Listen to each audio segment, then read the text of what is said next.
Hey everybody, it's day 4 here of the month of productivity, and today's question comes from one of the readers of the blog, and I think a member of this group. His name is Lee, and he says, my productivity question: how do you focus and stay on track with critical tasks in a cube office environment with so much background noise and constant interruptions of people walking in? And it's Labor Day here, so I thought, today's a good day to address this before we get back to work tomorrow. So I want to tackle this in a couple of different ways. The first one is something that in the productivity community we talk about is managing expectations.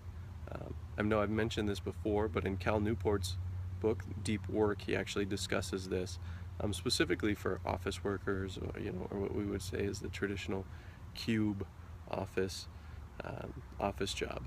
So with this, when you're managing expectations, there's got to be a signal or a trigger or something that you can put outside your cube.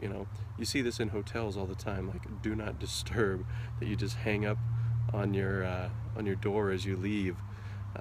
You can do something similar with your office, where you set the expectation, hey, from 8 a.m. till 10 a.m. that's my time to not be interrupted. That's my time to really get in and focus on what's important for the manager and for the business. And then, schedule time, say from 10 to noon, where that's the time where it's okay for you to be interrupted. That's the time where maybe you work on some more of those shallow tasks, clearing out your email inbox, or, focusing on just, filing your papers or something simple like that. I found that to be most effective when working in this typical kind of knowledge work environment, and just communicating that and being open with your coworkers and say, hey, this time is kind of off limits.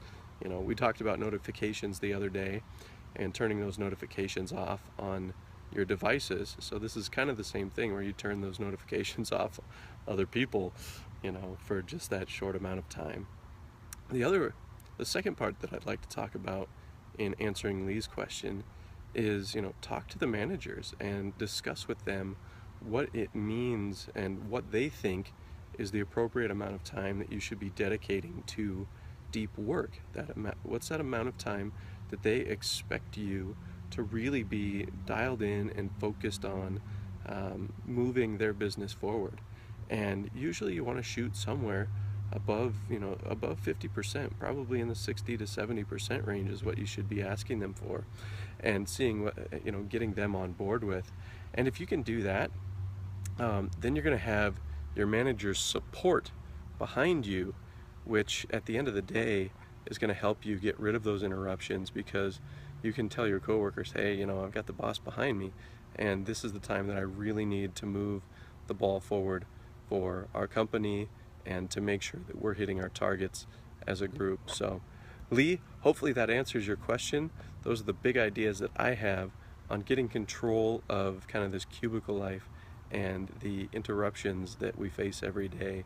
It's the same way in my classroom. Students know that they can come in before school, after school. That's my interruptible time.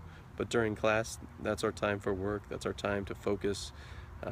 And so, take those principles and apply them in your everyday life, in your work, and whatever type of work you do, there's some type of focused work that you need to do. So that's day 4. If you haven't subscribed on YouTube yet, head on over there, or if you're watching this on YouTube, click down below, subscribe, and get the updates every day in this month of productivity. We'll see you next time.